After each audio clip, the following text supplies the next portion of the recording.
Hi everybody, we're just going to wait just a few minutes for everyone to join while I figure out what I'm doing. Last week I had a problem reading emails and actually reading the text. I see them coming in now, so I don't think I'm going to have that problem tonight. I will not be reading anybody right now. I'm not going to be reading anybody on Facebook Live tonight. It's very hard to do that because I'm not able to have a repertoire with them or conversation or ask questions because all the text and messages just pop up all over my screen. So I will not be doing that tonight. So please I don't want to hurt your feelings. It's not that I'm not calling on you, so to speak. It's just that that's not something that I will be doing tonight. Okay, so we're just going to wait a few minutes because I'm watching everybody kind of signing in here. So just relax, breathe, maybe meditate for a few minutes to ask that your heart and mind are open while we wait.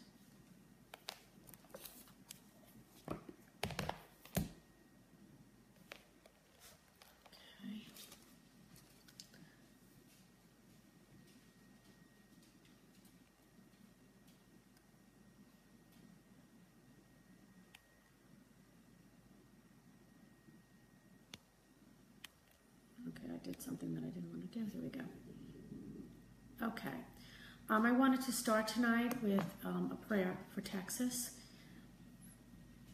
The rain there has been devastating. Watching the news is heartbreaking. So let's all please ask God, the universe, all spirits above us, to help those people who are suffering so much, who have lost their homes, who have no place to live, who are still being taken out of areas that the flood waters are rising in. We thank God for protecting them, for helping them. We thank God for the Red Cross and all the rescue workers that are risking their lives.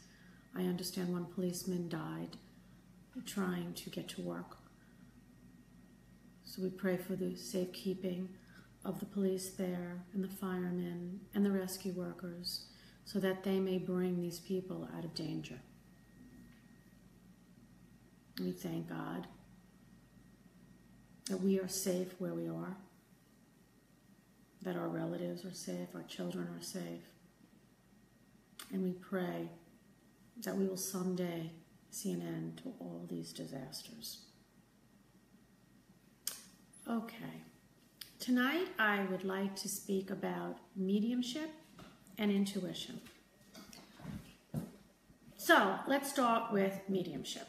What is a medium? What does a medium do? How does a medium help? A medium is a person who can communicate with spirit, where the information comes from spirit, not from the medium herself or himself, but directly from spirit. A medium is a conduit, the messenger. So, they say don't shoot the messenger. When a medium speaks, it's to deliver messages. Mediums are healers because they help heal the soul. When you go to a medium with an open heart and an open mind, you let yourself and you leave yourself vulnerable to be helped. Mediums work with energy. The energy of the person who is coming in to see the medium and the medium of the spirit world, as well as the energy that the medium sets in the space that he or she is reading. So for instance, when you go to a medium, it's always important to ask what the medium's belief system is. Because there are many mediums that may not believe what you believe, and therefore may not be coming from the same place. So when somebody comes to me, I fully believe that I'm just an instrument of the divine. I'm the pen of your relatives. I'm the mouthpiece. So when I speak, I am not coming up with these things on my own, which is why I write.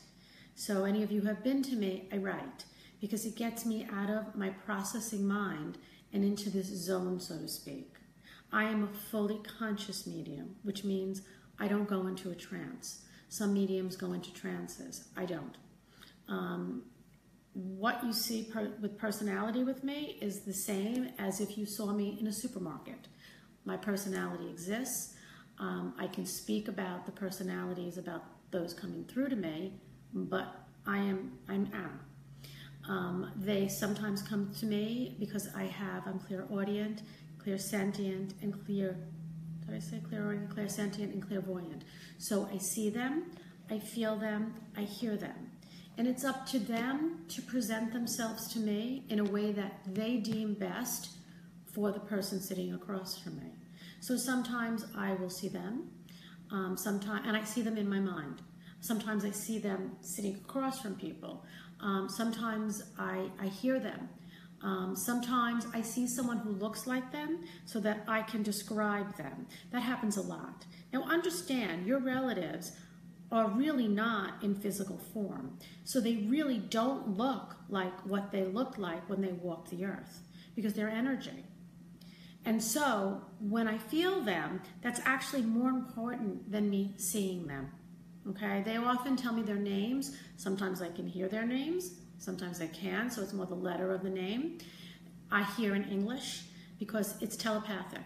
So your relatives could be Russian and they may not speak a word, they may not in life have spoken a word of English, yet I hear it in English because it's telepathic. So that's what a medium does. What a medium doesn't do is many mediums are not psychics. A psychic is someone who predicts the future. I personally believe that the future is not written. So I don't predict anything. I can see things in a short term because things are in motion. So if you're thinking about something, or you're planning something, or maybe it's still in your head, your thoughts are energy, they're intentions. I can sometimes speak about that, but I can't tell someone who they're going to marry 10 years from now, or whether they're going to get married. I can tell you what I feel, but that's not definitive. Okay, there's nothing definitive when a medium is saying those kind of things, nor do I believe, again, that anyone can really do that, but people may differ. That's my belief. But a medium is not always a psychic. So when anybody comes to me, I'm not telling their fortune. I'm not going to be doing any of those things. What I'm doing is I'm a healer. So what I do is try to help heal them. In my case, I have a background in clinical psychology and a couple different counseling degrees. So I can draw on also what I'm hearing. I can understand sometimes what's kind of going on in someone's mind that I'm picking up on. But again, that's not necessary, and all mediums don't have that because they're just repeating what they're hearing. That's what they should be doing. A medium is not a coach in terms of not someone you go to on a weekly basis. We're not therapists. A therapist can work with a medium. You can be going to a therapist and then going to a medium to help you. But unless the medium is licensed, the medium is not a therapist. So I often question certain people who tell their clients to come once a week. I don't understand why if they're talking to spirit. You know, you don't really need to do that. Which, if you need to do that, you probably need a therapist. You know, and then see the medium that you're going to at maximum once every 6 weeks. Also, a medium is not somebody who tells you what to do, okay? So when I hear from the other side, so-and-so is saying, do this, I'm not saying that, because sometimes I laugh and say, I wouldn't do that, but I'm just the messenger. You have to take responsibility for what you're hearing. Again, mediums are messengers. So you have to take responsibility for what you're hearing in a session. And then it's up to you, because you have free will, to do with it what you will. So it's important to know that. Not all mediums, have a belief in God. There are mediums who believe in other things. And if that works for you, that's okay. Again, I work with God. I work with the angels. I very strongly work with Mary, she's always with me when I'm doing reading. She's always talking to me. she helps bring through your relatives to me as another person, another spirit that really helps, in addition to my gatekeepers, is Padre Pio. He seems to really help bring things through to me. And for those of you who don't know Padre Pio, he's worth knowing about. He was canonized as saint in the Catholic Church after many years of them trying to get him to stop what he was doing, because he is an amazing healer. But I also have gatekeepers and I have my guides. So my guides really help me and tell me what, and protect me. And they get very upset if I'm not protecting myself, or I am not, doing what they feel I should be doing to help myself and protect myself during readings. They have a very strong voice. My gatekeepers filter the information for me. So they take the information and they present it to me in a way that I can best understand. Now understand, we're talking about energy, and how that energy comes into me and how I can tell you what I am feeling and hearing and seeing. So that's what a medium does, okay? Again, a medium is not a therapist or a fortune teller or any other, or an astrologer or a numerologist. Many of us can speak to that stuff, but that doesn't mean we necessarily do it. Some do, some don't. I don't do that kind of stuff. I love astrology and I can speak about it minimally. I really don't know that much about numerology except my number. That's not what I do. So everything kind of works hand in hand together when you go to a medium. When you go to a medium, you really should have some questions in your mind. You should have an intention. A good medium will pick up on all of that. I typically don't have someone ask me questions in the beginning unless I am being told they have questions that they need to ask me in the beginning. Otherwise, I kind of go through the reading and I very often answer all the questions that they have. A medium is not a telephone line, so you can't go to a medium and dial up, Grandpa Joe. What you want may not be what you need, and who you want to hear from may not be the person or the spirit that comes through for you, because that's not what you need at the time you're sitting across from me or somebody else who's doing the reading with you. And so a lot of people come in with expectations and then they leave and say, wow, I didn't realize that, my grandmother would play such a large part in this reading. They typically understand why, but sometimes it's a little surprising. So, no medium is going to dial up for you. Okay, they can pray or they can put it out there that you would like to hear from, but nobody really can dial up. I can tell you that 99% of the time, the people who come to me, the people they want to hear from, they really do hear from, and that's important. Mediums do not read your mind. I have no idea what you're thinking unless somebody above, someone in spirit, tells me. So I don't know what you're thinking. I don't know what anybody's thinking. Again, I'm picking up on your energy, and I'm picking up on what your relatives or your friends are telling me, whether it's about them or whether it's about you. I don't need to do any kind of rituals before my readings. Some mediums do. Some mediums like to hold your hand. I don't really need to do that because I feel your energy before you even walk through my door, which is why I pretty much start quickly so that I can kind of get it out, what I'm feeling. I pray for each person, whether I have just their first name or their full name, doesn't matter to me, just as long as I have a focus that I can pray for that person so that they can receive the prayers, and I meditate for them. And when I meditate, messages begin to come through. When I'm writing, when I'm doing a reading, I'm not writing anything at all. Some people will ask me for the pages I wrote on, which I give to them. I don't know what they do with them, but it's fine. I'd give them to you if you wanted, but there's nothing written on them. It's a bunch of scribble scrabbles. I'm sensitive to the energy in the room. I'm sensitive. My room is sensitive to the energy in the room because my room is filled with angels and my guides and all these other entities that are there not only for me but for you. very often in my room, things happen, like the lights will blink or dip in color, or I have a drum that will play. Sometimes the air condition goes on and off. Things do happen in my room like that, based upon the energy that's around me. But that's just a bonus because, because usually I say, wow, look at that. It's a bonus. Birds will land on my door frame. For somebody, that has happened a couple of times. We'll have other things happen outside, like if I'm doing it at night, there might be an owl that lands outside. That has happened. Just know that no reading is the same for any two people. Just like you're unique, the spirits that are coming through to specifically speak to you. So that's what a medium does, okay? And again, it's important. And also, we're human, okay? And so, we like the feedback. You don't have to tell me anything, but at least say, that makes sense.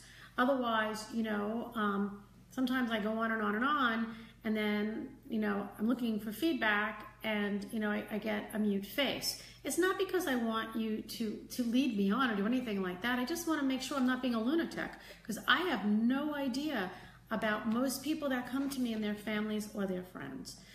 And I do believe most mediums do work that way, because we're working with spirit.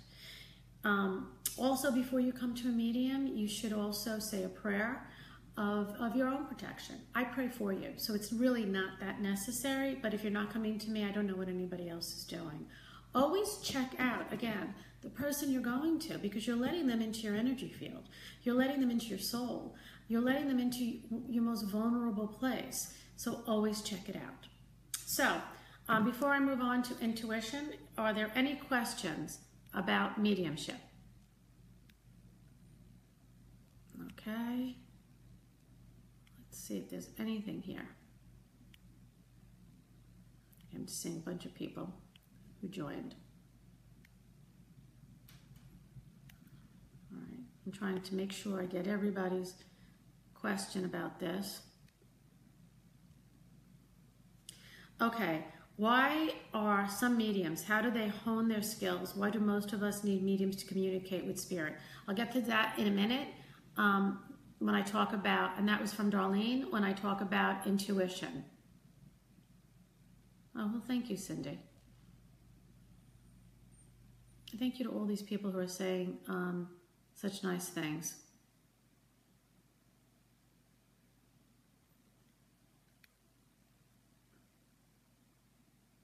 Okay, let me just keep going through this for a second to get to the bottom of this. Okay. Oh, Tony, I'm so glad you love the Mother of Peace necklaces. For all of you who don't know what I'm talking about, if you go to my website, you will see the Mother of Peace necklaces that Carrie D. Raphael Silverstein and I created. Carrie actually designed them, and she actually makes them as she's meditating. When I was writing the book Conversations with Mary, one of the things Mary said to me, that she wanted always to be around people. And some of the best ways to do that is to be able to touch something that is symbolic of her. And so we were led to make these necklaces, which are beautiful. They all have real pearls and real stones, and the metals we used are mostly from Medjugorje. There's a few from Guadalupe, but they're mostly from Medjugorje, and they were with us when the apparition was appearing. So, when did I realize I have my gift? I am not one of those mediums that had a cataclysmic thing happen before I was able to really, move forward with my gift. I was born this way. So, as a child, I would tell my parents I was, seeing angels or people and telling stories about them. And instead of them kind of poo-pooing it or disregarding it, they said, okay, all right, well, what are you seeing? What do they have to say? And understand, my parents were Italian Roman Catholics. So this was, not something that may have been acceptable to them given their, religious beliefs, and they were very religious. But they knew that there was no way that I could make up the things I was saying, so they accepted it. It's really, the big question is, when did I realize that I was different from everybody? And that's when I was much older. I was either, preteen or a teenager, I realized, wow, not everybody is seeing what I'm seeing. And I didn't share any of this with the people I went to school with, the kids I went to school with, because at that time, this was not a cool thing. This was not the kind of thing kids were going to say, oh my God, look what she's doing, that's so great. They would have said she's a lunatic and we probably should put her in an asylum somewhere. And that did happen to people, during the time I grew up. So I knew better than to do that, which made me kind of lonely. And I felt very isolated because I knew I was different from everybody else. And, nobody who is a teenager wants to feel different. Everybody wants to blend. So on the surface, it looked like I was blending. I was a cheerleader. I was doing my thing. I had friends, but deep down, I felt really different. And I couldn't communicate that. I didn't communicate that. I kind of kept it in myself. I knew I was destined to do something with all of this, but it took a lot of years before I felt the confidence to move forward with it.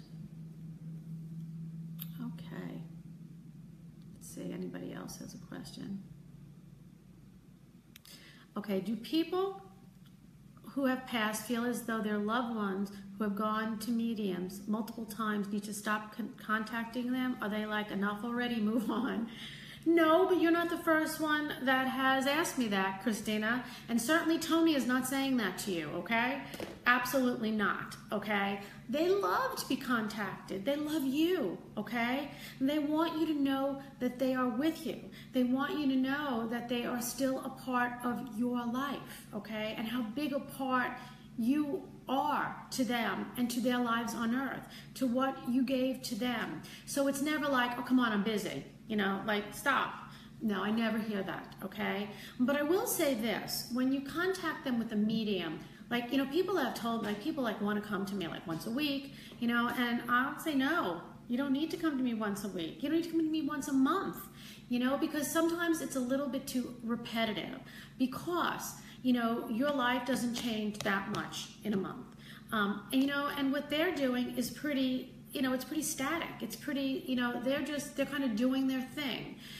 They come through to help you, not help them. They love you, they love you, they love you. Certainly, you want to hear from your relatives and you can't feel them on your own, or you can't feel them or hear them as clearly as I can tell you about them. Don't ever feel bad. And don't ever feel bad about talking to them. You're not waking them up. You're not stopping them from their, they're interrupting their golf game. You're not doing any of that, okay? You're just reaching out and saying, I love you and I want to hear from you. And they really like that. Really like that. We all like being called on by people who love us, so why wouldn't they? I don't know if some of you have noticed, I have different glasses on every week because I can never find my glasses. Okay, I will answer that, Carrie, in a minute about your granddaughter. Let's see. Working on I've never heard that working on a jigsaw puzzle helps increase intuition, because that's just a focus. That just helps you focus. But you're also using your brain, and intuition is not up here. Intuition is in your heart and your soul. So I've never heard that. I would not tell anybody to do that. Okay, we'll get to the intuition in a second.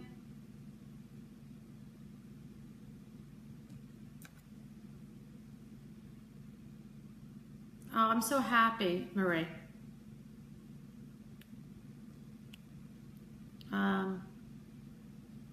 Okay. I'm sorry. I'm trying to go down this whole list because everybody was so upset last week when I couldn't read this.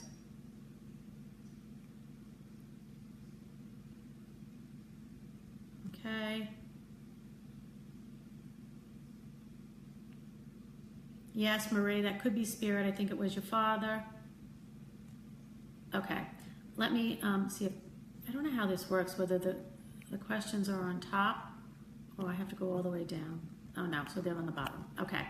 All right, so now let's talk about intuition, okay? And how you can increase your intuition. So there are none that are born more elevated than anybody else. There are older souls there are younger souls. The older souls seem to have the higher intuition only because they have more courage to move into it, okay? The souls that are a little bit younger, or the younger souls, don't quite feel the same way. So, you know, I have a lot of courage. I'm a very old soul. So, and I've done this before in other lifetimes. So with me, it was just, you know, my passage into this life carried that from another life into this life. So I was born doing this kind of stuff, as I said before, and it took me a long time to, you know, get over the I'm going to be judged because of this, and saying this is what I was born to do and this is my path, and do it. But once I did, I was opened up even more. And be able to really go into your intuition. And again, I'm repeating this. You all have intuition. But there's certain things you need to know about your intuition.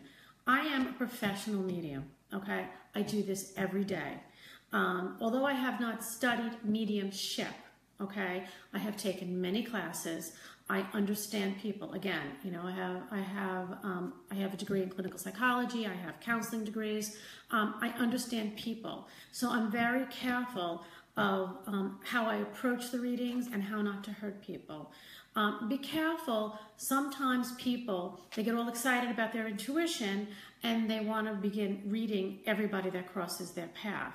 And sometimes it's not intuition. Sometimes it's based upon things they know about the person, and it can hurt people. So you have to be really careful what you're doing and how you're doing it. Always ask the person, I have a hunch. May I tell you this? And if the person says yes, absolutely, go for it. Don't start just reading people randomly who may not want the energy from it. I don't, okay? And I don't because they're personal space. I don't want to tread where I may not be wanted. So be very, very, very careful. And to all of you out there also, once again, be careful who you let read you. I'm sorry, I'm going to go into intuition in a minute. If a person is extremely negative, carries that real deep negativity, and wants to read you, whether they're a professional medium or not, I would say absolutely not, okay? Because it's infectious. And what they give to you will also have that negative energy in it. The medium has to separate herself from the reading, okay? So, you know, if I'm having a bad day, none of my clients know it because I separate myself. You know, when I come into the house or I see my husband or I see my children, they, you know, I might say to them, you know, whatever's on my mind. But when I'm sitting in a reading, I'm hollow. I'm a hollow bone. So there's really nothing going on inside of me that I can give to the person except love. Okay, because everybody walks through that door. What I do is out of love. And so I do love you. Otherwise, I wouldn't be doing this, okay? I wouldn't care about helping anybody. This is completely out of love. So also know that, okay? So be careful. You know, people that are chronically ill should not be doing readings because there's something else going on there. Very, you know, a lot of the time, not all the time, but very often. Okay, so now that being said, your intuition. The first step to opening up your intuition is to learn how to get out of yourself, okay? And the way to get out of yourself is to meditate. And all you got to do is breath work. If you want to learn how to do TM, or you want to learn how to, you know, do a very formulated, practiced meditation, you can certainly do that. What I like to teach people is what, to me, is the most natural thing to do. We are given the gift to be able to go into our souls, but most of us do not know how to put our mind aside and just be in our souls and our heart. The best way to do that is to meditate, and it's breathing in and out, recognizing that what you're breathing in is all good, and breathing it into your heart so your heart can open. Breathing out, you know, everything that doesn't serve you, you know, anxiety, fear, you know, devastation, sickness, whatever doesn't serve you, just let it leave your body. Stress, you know, and it takes practice because most of us were not taught how to do this as children. If you do have young children who you feel are intuitive, this would be a good time to teach them once they're ready to sit and do this. It's just breathing in and breathing out. That's it. You don't have to do it for hours and hours, but a rule of thumb is, you know, start at 5 minutes, move to 10. And little by little, very gradually, until you feel that you can get to that place, and you will know that place, and stay in that place for a half hour. And you will get all kinds of stuff going on. Some people will get images, some people will hear things, some people will smell things, some people will just know what the message is. Very often, I just know. I meet someone, I just know. I just know what's going on in their lives. Again, it's not me reading their minds. It's spirit talking to me, or their guides talking to me. You will know. Before you do any meditation, say a prayer for protection. The Archangel Michael prayer is a good prayer to say. The Our Father is a good prayer. You can pick a prayer from your religion. You can make up a prayer and see the energy, the good energy that is of the universe circling you like a white cocoon. Do that so that you're protected, and just meditate. Have a pad and a pen next to you, or a journal, and when you're finished meditating, just write things down. I'm able to, in the middle of meditation, write things down and go back and meditate. I think that's a skill, because I'm even amazed that I can do that. But, most people can't do that, so you don't have to. Just write it down at the end of the meditation. That will help you. Another thing you can do is, you can touch people, hold their hands, and feel their energy. A good thing to do is to practice with someone who you don't really know. So when I do classes, which I probably will do another retreat on opening up to your intuition, the last one I did had about 40 people, and I broke everybody into groups of people they didn't know, and they read for each other because it was safe. People were in a place that was safe. They also did the reading on Saturday night. So usually when I do the Saturday night readings at a retreat, I didn't do it. They did it. I helped interpret for them, but they did the readings. So they had someone to practice with. That's very helpful. What also is helpful is using affirmation cards. Now, I'm not saying tarot cards, okay? I do not use tarot cards. I am not a tarot card reader. But I like affirmation cards because they're visual. So I have some cards here that I can show you, and I have no idea whose decks these are. Here is a deck. Whoops. And if anyone has come to my readings, you know that I randomly pull from the deck. And I don't have, it's the Anna thing. So this is not something that was taught to me. This is what Spirit led me to do.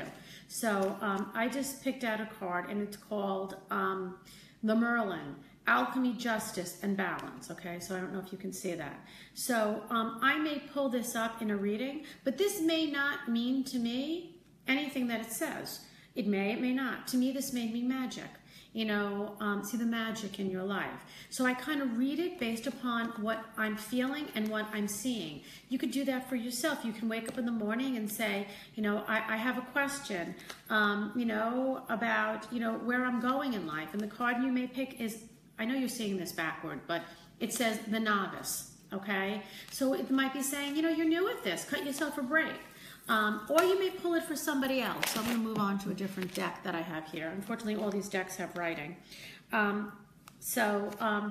This says, so if I were doing this for somebody else and I pulled a card out for them, this card says, be proactive. It just could be, okay, what I'm feeling is you need to get this project that you have on the back of your mind started. So be proactive, but do it for yourself. So, in the morning you say, angels, God, relatives, whoever you want to ask, send me a message. And the message could be choose to heal. Now, when I pick a card like this, not only do I see the words, but I see the water and I see the rocks. And I may say there's a barrier. There's a barrier that you're not choosing to heal. If the card is for me, I may say, what is this that I can't get over? What can I move? Why can't I move into this next place? It's important for you to do that. I buy my cards online because there's not a lot, I don't get out a lot, as many of you may know. And then I just go off and travel somewhere. But I don't get out at all during the week unless I'm working. So I usually buy my cards online, and I usually pick them based upon what I think is pretty. So, that's kind of how it goes. Another thing you can do to open up your intuition is pick up a book. So I randomly picked a book that happens to be a spiritual book because I am all over the place here. I may pick up this book, and the question I may have is, I'm confused. What should I do? you know, and, you know, so I guess, or, you know, I would pick up this book and I would find something. And so let's see. And so this says, you know, this is what I opened to read. If one reason why you're experiencing true relationship is so difficult for you, once you have a hierarchy, you need rules to protect and administer it. And then you need law and the enforcements of rules, and you end up with some kind of chain of command. So to me that says you're confused because you're used to living your life in a very organized way. So it could be any book, it could be a novel, it doesn't matter. You don't have to play, you know, Bible bingo. Although that's another good thing. If you have a Bible around, you ask a question, you stick your finger in the book, you open it up, and, you know, in some way, it often makes sense, okay? I grew up playing Bible bingo. So, yeah, again, none of these things were taught to me because they happened in my life. We choose our parents. My parents were able to give me these things that I was able to use as I moved on with my life, okay? It takes a lot of courage to really open up your intuition because you become very vulnerable, you know, and it's the unknown, and it's the unknown for many people. Where do I go with this? What do I do with this? Why do I need it? You know, people who have vivid dreams, you know, they don't always understand, you know, why am I dreaming about this person? What is the message? So you write it down and you kind of see a pattern that's happening. You know, those in spirit work a lot with symbols and a lot with patterns. And so you'll see a pattern opening up. It's always good to do this in groups of people you don't know. And again, I know that's difficult, you know, so I'm not being facetious here. But you know, that kind of thing happens. Children are who are intuitive, need the opportunity to be able to say what they need to say and have it reinforced without brainwashing them. You know, don't lead them. Just say, I understand what you're saying. And it's beautiful and good. And what else did you hear? Or what did she look like? You know, again, children are very close to heaven because they're here. You know, they came here and they're only been here 3, 4, 5 years, okay? And so they're able to see and they're able to communicate more. But understand, they're communicating with the other side is for you as well. Not everybody is going to do what I do. Okay, and do you need a medium to communicate with your relatives or your friends? It depends on how you want to communicate. You know, most people need the validation from somebody else that it's true. And that's why there are people like me who are doing this. Other people need the interpretation of what they're saying or more of the healing that comes through. And that, again, comes through me or medium. You can hear that directly yourself. But you got to be careful of judging what you're hearing. Now, I can tell you this. I cannot hear my relatives, okay? My father will do a lot of things in my house that are very big. Turn the television off, you know, turn the dryer on. You know, he'll do something at my house and do the same thing to my mother. So, you know, I know it's my father. But I don't really hear him. An interesting story. This is one of my favorite stories. I had a client that came to me, and her son had passed. And she came to me, you know, often enough, and I really knew the energy of her son. And he's a beautiful, wonderful, wonderful soul, a young man who was in college who died. And she went to another medium, and she's in a group with other people, and this was a very kind of a famous medium and someone who was very expensive. And she went to this medium, and I might be mangling the story a little bit, but you'll get the gist of it. And the medium, you know, picked up on her son and said to her, but he wants to know why you're here since you have Anna. Okay, so another medium is talking about me, the medium who she'd been working with, you know, for a while. And then through her son, I got a message from my father. So I thought that was amazing because it's never happened to me before. So I talk to my relatives who are passed. I talk to them like they're right in front of me. You know, sometimes they'll send me certain fragrances or aromas or things like that. But the way I can speak about your relatives is very different than what I'm feeling about my own. I also cannot read my own children. and I can't read my husband. I can pick up things energetically, but most mothers are bonded to their children. We all have that bond that connects us to our children. But there's, some kind of privacy law in the universe that it wouldn't be fair to my kids if I were, and it probably wouldn't be fair to me because I don't need to know everything about what they're doing and what their lives are all about. I'm there for them, I'm their mother, but I do not read them at all. I can read the people around them, which sometimes gives me information about them, but I don't do that. I don't read my children. So if you're looking for intuitive hits, around your past relatives, sometimes that's a little bit harder. So the question was, why can't I do this on my own? It's very difficult to do this on your own for yourself. Really difficult. The most important thing is that you recognize what's coming through to you, and sometimes it's hard to figure out why. Sometimes I get spirits come to me and I don't know who they're attached to. And so by hook or by crook, I figure out who they're attached to, and they come through sometimes very big, and it's like, okay, like you got to tell me what this is about. Another wonderful story I have is I pulled into my garage, and it was after Thanksgiving, before Christmas, and I saw a young man in there, and I saw him very clearly. He had dark hair, he had a white shirt on and black jeans. He was about, upper 20s, 30, and he continued to follow me around throughout the Christmas season, and I kept saying to him, I can't hear you because you got to talk to me. I can't hear you.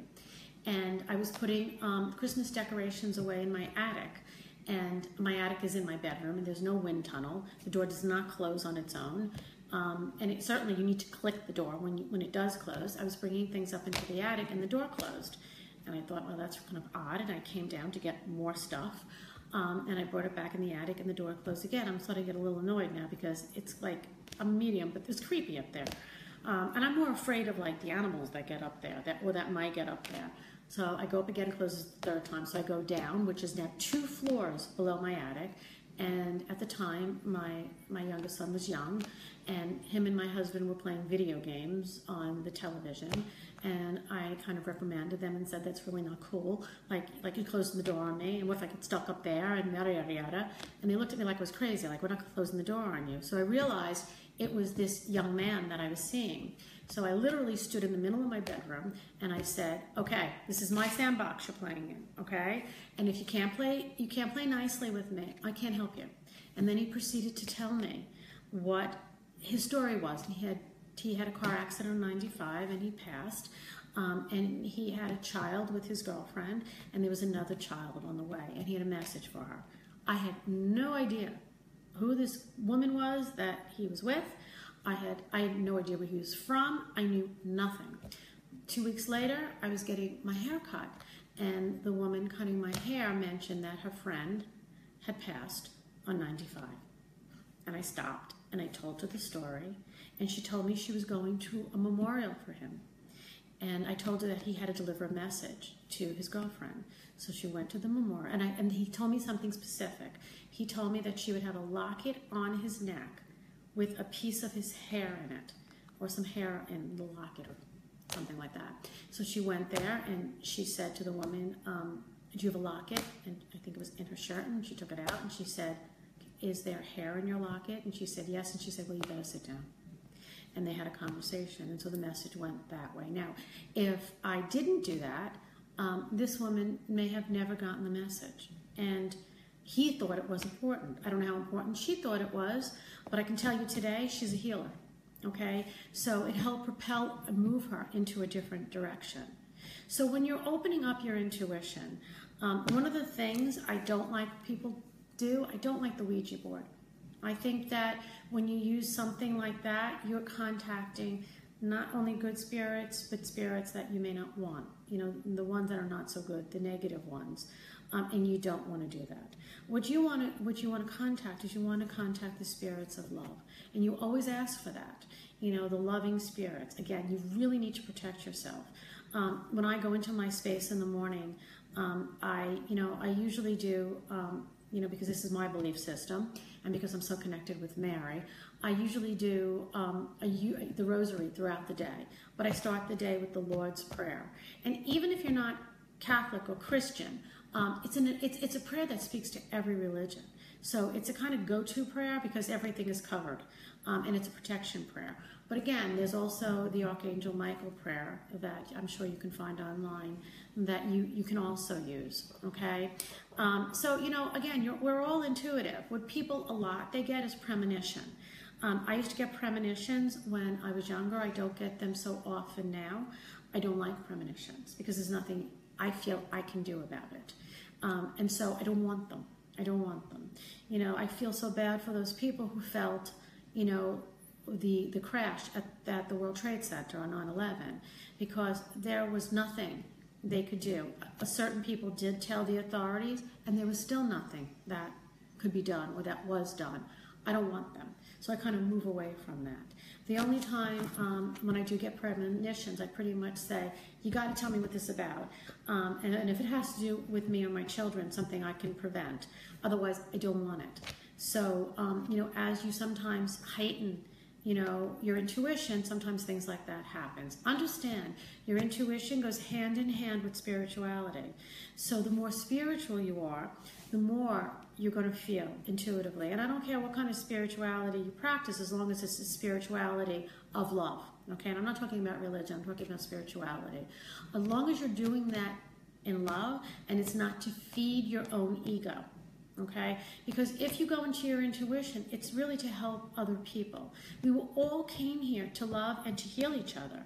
And if you can do that through things you're picking up or things you're saying to help people, feel better about their lives or, who's around them, that's a really good thing. Now, some people only hear angels. Some people only hear spirits. Some people only hear spirit guides. I hear it all. So, it's kind of, where you're inclined to go on a soul level. But, and cut yourself a break, if you've never really, felt the rise in intuition before, this is new. And it's like exercising a muscle, so to speak. That's what it's about. It's getting that intuitive muscle going. It takes work, like anything else, like riding a bicycle. You got to figure out how to do it. But the meditation component of it, the intention, putting out the intention for it is big. There's lots of spiritual books written. You don't have to read books about opening up your intuition because what I told you is pretty much that's how you can do that. But read books on spirituality. Read books that help you understand your soul. There's a lot of books out there that can really help you along your path. And, and ask questions of people. Do what you have to do along that line. Okay, so let me see who's asking questions here. I gotta get to the top of this one now. Wait a minute. This is harder for me than doing readings because I don't really know what I'm doing. Let's see. Oh, I'm going the wrong direction. Up. Let's go. Okay.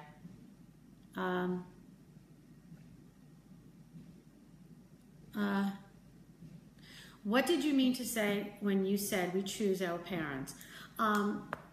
When we are just souls coming into this world, we have a soul mission, a soul path, a soul blueprint, so to speak. It's not destiny. We're not fated, but because we're giving opportunities to go one way or another.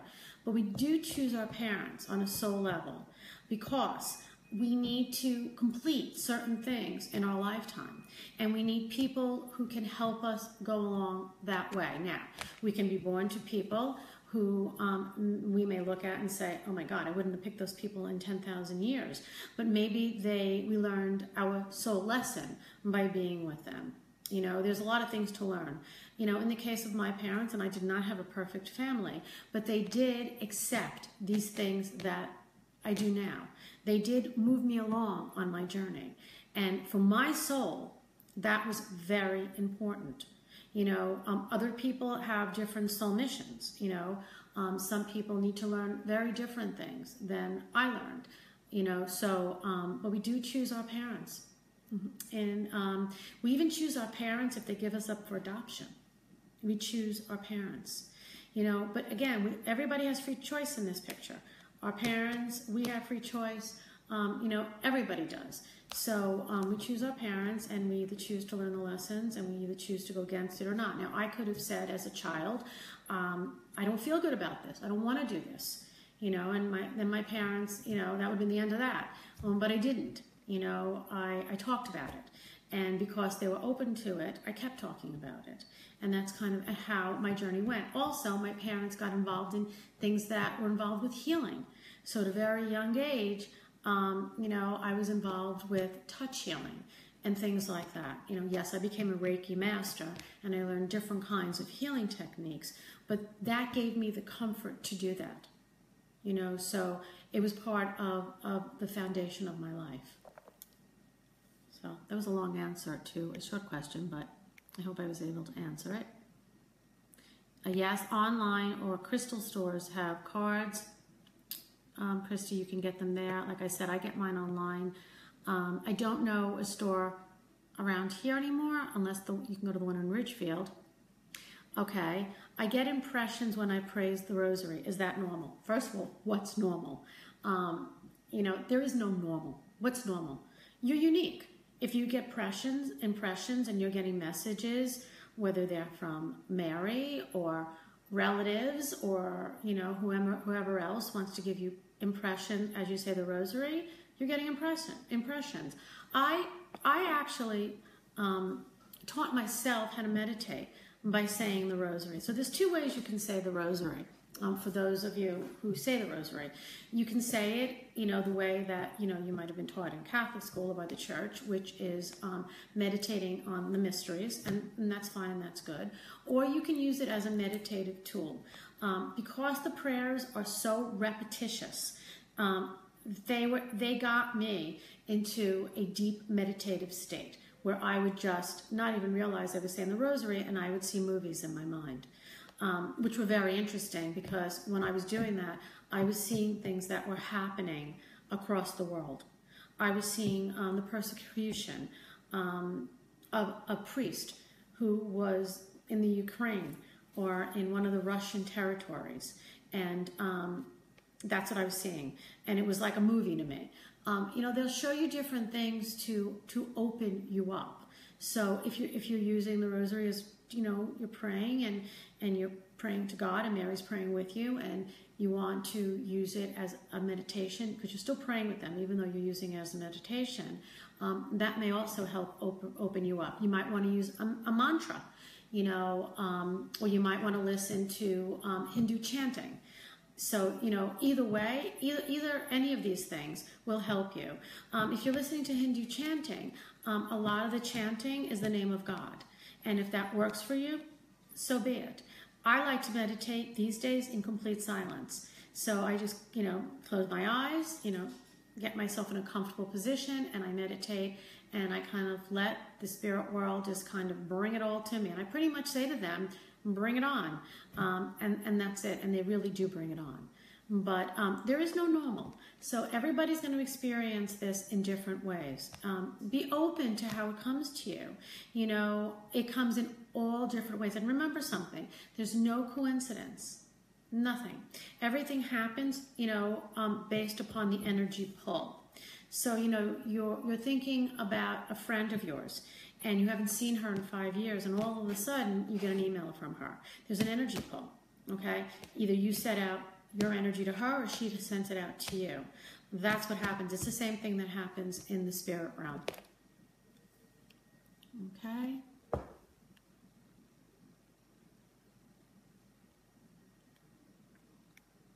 I'm so happy that all of you are joining tonight. I hope that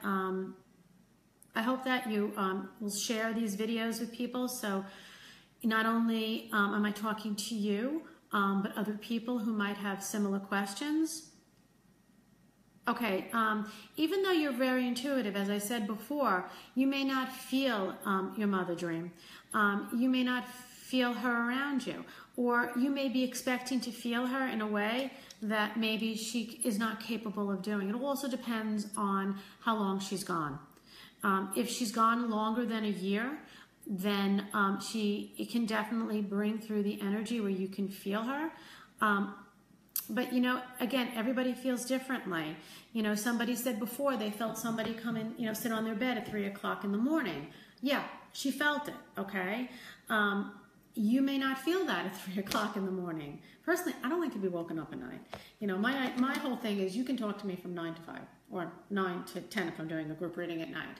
But I don't like to be bothered, and I like to sleep. Okay, so she may not want to bother you at night because you're sleeping. She may come to you in dreams that you don't remember. She may come to you as a color. Okay, keep in mind their energy. She may speak through your children to you. You may see something, the license plate on a car that has her name on it. Don't discount these things that seem like everyday things. Okay, because they may be, but not to you. To you, they may be something more. It's our perception of things. We kind of live with blinders on, and we don't always perceive the things as sometimes personal to us, and then we perceive all the other things as too personal to us that aren't. So, awaken to how the energy wants to come to you. That's really important. Really important. You may get, a friend of mine, her father passed, and she kept getting phone calls from Calvary, which is where he passed. Calvary, I think it's hospital. He was in hospice, and after he passed, she kept getting telephone calls from there, and she would call the number, and they would say, "We're not calling you." And there was nobody really who took responsibility for calling her. And I said to her, pay attention to when they stop. And they stopped on her father's birthday. That was his way of saying, I'm with you. But since he had just passed, he couldn't convey that in that way. So they do things like that. I've heard so much, and then there's so many things that still shock me about how they get through to us. So, have an open heart about this and say, I know you're with me. I'd like to feel you, see you, hear you, dream about you. I'd like to recognize it's you. Put it out there. Ask your angels to help you recognize. See, it's not, if they're gone more than a year, it's not that they're having a problem coming through. It's you're having a problem recognizing it.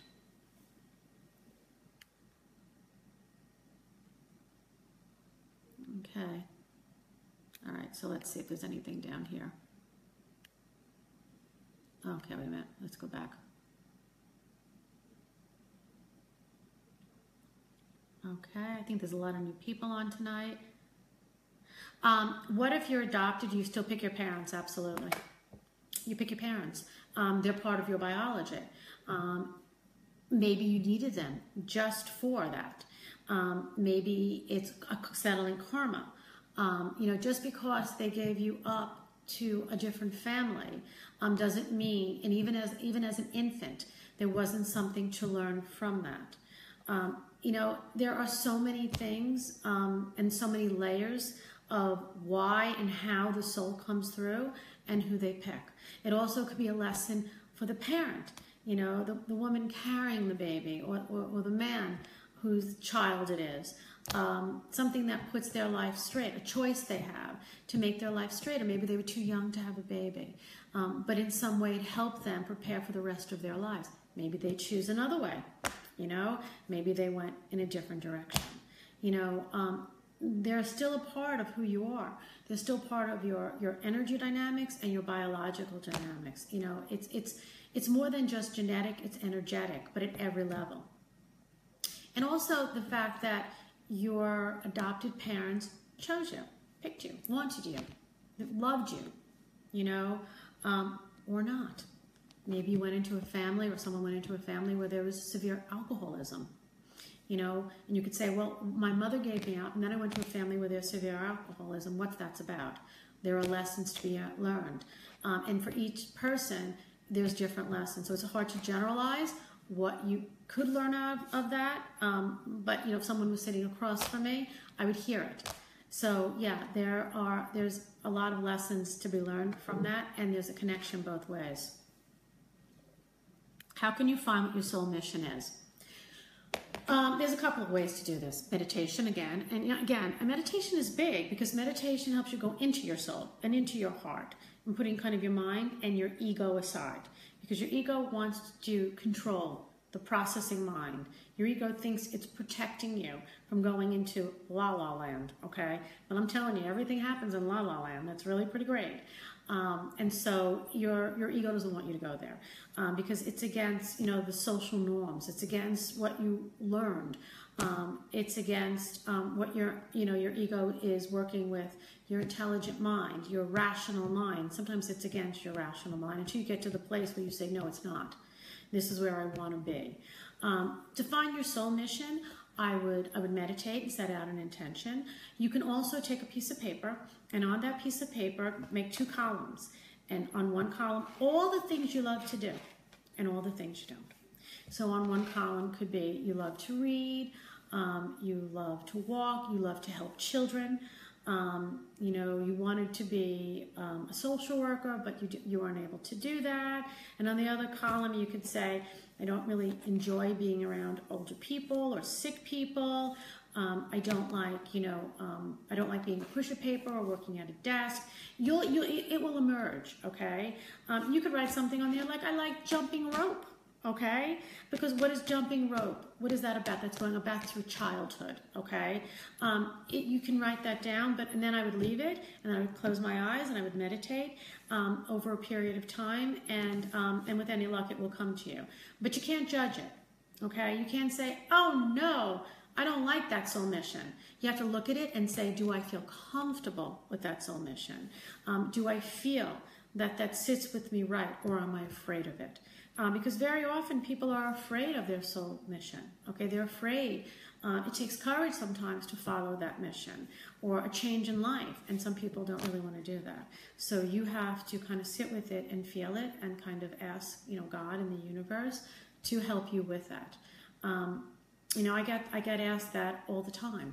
You know, what path am I on my path? And, you know, I can tell you whether you're on your path or straddling your path or moved away from your path. But you can also ask, am I on my path? Am I going in the right direction? Ask the questions. You know, just ask the questions. Just, again, protect yourself. Be comfortable in receiving the answers from the question. You know, do it that way. You know, there's a difference between communicating with the spirit world and being intuitive, okay? You know, intuitive is about feelings of what you know. You don't have to be contacting, you know, your grandmother, you know, or somebody else's grandmother. You know, that gets tricky for me only because you have to protect yourself, okay? But you can go in and you can ask questions, you know, for yourself, you know, protect yourself and feel the gut feeling that this is right. Also, we all get gut feelings. And, you know, very often, me included, I walk away from it. Or I'll say, I should have said. Or, you know, I knew I should have, you know, gone into that store. Because, you know, I felt there was somebody waiting for me in there. Or I should have said this to my son before he left the house. You know, or, you know, I knew I left my keys in my husband's car. Now he's gone. You know, I knew it, but I didn't say anything. Those are intuitive. Those can be intuitive hits. So, you know, try to act on your intuition. Again, there's a difference between the intuitive hits and contacting the spirit world. Okay? I'd be really careful with the whole spirit world thing, unless you're really, really, really protective. And I can't say that I can't say that enough. Okay, when you draw the cards and you're getting information from, you know, affirmation cards, again, not tarot cards, affirmation cards, your intuition will help you understand what it means. When you're picking up a book, you know, and looking for an answer in a book, you know, I'm asking a question, I'm picking up a book. You're guided to that, okay? But it's your intuition that's also helping with you to discern what it says. So that's the difference between being a medium and being intuitive, okay? So, you know, there needs to be clarity around that, okay? You're not going to run out and start, you know, reading the mailman, you know.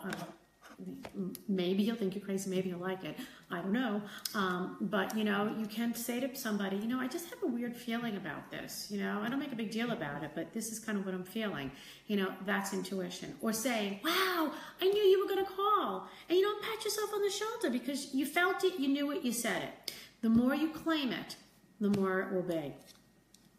Okay, let's see.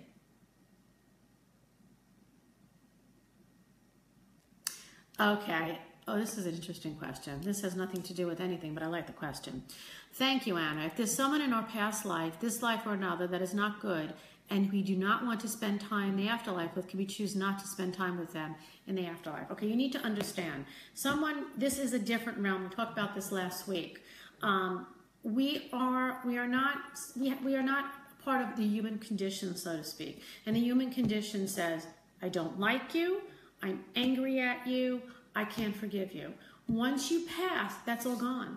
And there's only love. And there's an understanding of why people did the things they did against you, to you, in your life, okay? And you move on, and there's forgiveness and there's love. So it's not a matter of not wanting to spend time with them. You may, souls come through in soul groups, and you may find your soul group, and it's very likely that this person that caused that emotion in you probably is a part of your soul group. But it's not like it's here. If that person is a horrible, evil person, then they're probably going to be in their life review for a long time, figuring out why they hurt people intentionally. If not, then their soul has been cleared and there's an understanding, and there has been repentance, so to speak, because watching that review is not a good thing. That's hell. So you don't have to worry about being with someone you don't like, because that's not what it's all about. It's really hard for us to understand that, but that is not what it's all about. It's a place of love. It's a place of peace. It's all good there. I often hear, people who had horrible divorces, and they come through together, and they come through in love, because there's forgiveness and an understanding. And they also understand the lessons they had to learn in that situation. And it's the same thing with other people in your life. We all have people we don't want to be with in this lifetime. And if it's people who steal your energy, which I think I'm going to be talking about next week, you don't need to be with them if they're stealing your energy. They don't do that in the afterlife. Nobody's stealing your energy. Nobody's mean. There's all peace.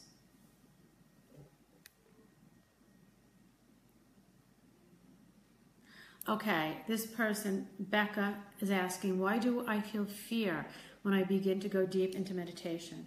Well, there's a number of reasons.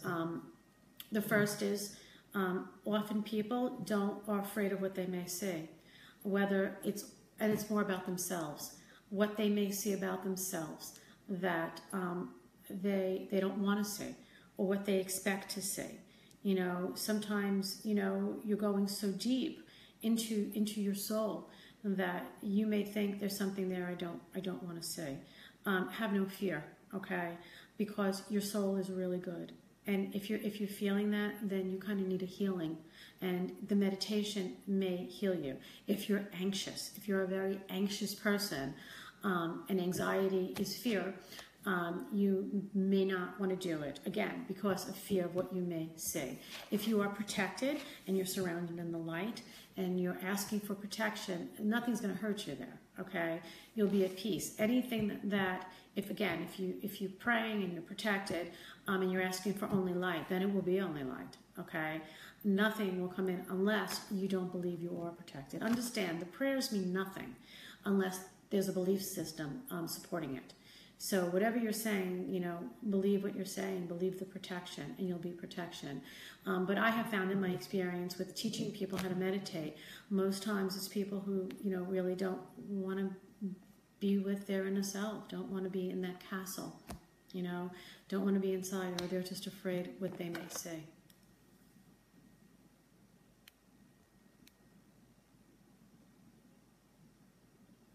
Okay, so Alyssa is asking for a sign from her father that he's proud. You're asking for something very specific. You're dialing him up, and you're saying, I want to know you're proud, okay? First of all, he's proud, okay? I feel he's proud, so you should feel he's proud, okay? But, he has sent you signs. Again, it could be a piece of paper that has a heart on it. And you say, where did this come from? That's from him. Pay attention, after you ask a specific question, not with a yes and no, even though they can ask you yes or no, answer you. Try and like have a conversation, do you feel that I've taken the right path on this job? Where do you think this will take me? And sit and listen. You're doubting. You're doubting what is coming through from him. Okay? Again, I don't know how long he's gone. That's why some of these questions are difficult to answer without a little bit more particulars. Like if he's gone more than a year, he has the energy to send the answers to you. If he's gone less than a year, it's a little bit more difficult. And he's not going to, you may not hear in your head, I'm proud. Instead, he may send a sign, like a bunch of bluebirds or blue jays who do not fly together in flock because they peck at each other, and you may see a whole flock of them. Or you may see 4 owls sitting outside your house, and that typically doesn't happen either. They're signs, okay? Pay attention to the signs and know that they're real, okay? Again, they work with energy a lot, so blinking of lights. And feel it in your gut. That's what your intuition is. Feel it in your gut. Feel, I know this. I know this because I feel it deep within myself. It's an all-knowing.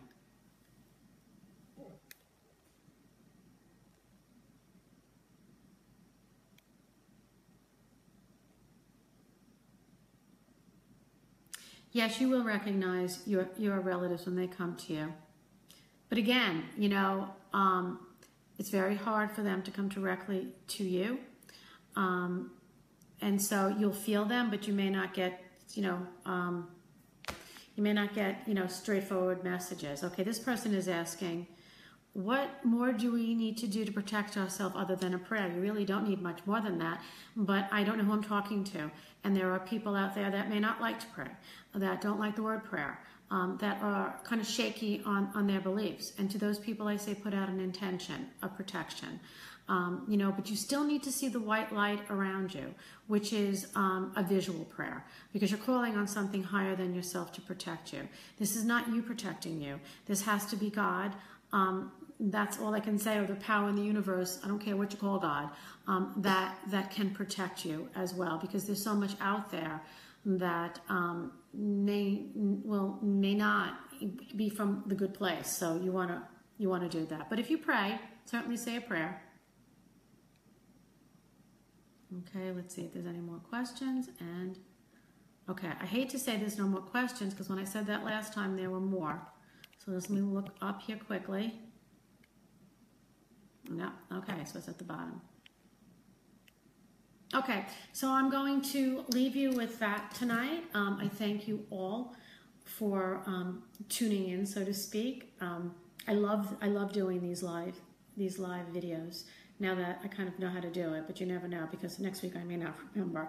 But I'm really happy that I'm able to come to you in your homes and help you on your paths, wherever your paths are going. Please always seek the light, always seek the love. Thank you to all of you who have purchased tickets to the Ridgefield Playhouse. We are about 50% sold out. There are less than 100 seats left out of, I don't know, maybe 400 in the orchestra.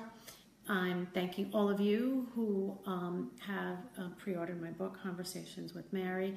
I will be talking a lot more of that in the future about that. I'm very excited about that. And I just want to let you know that I really do love you all, and I'm so glad that our paths have crossed. So, God bless.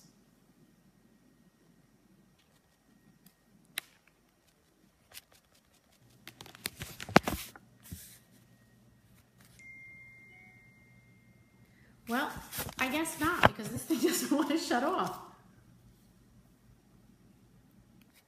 This is hysterical.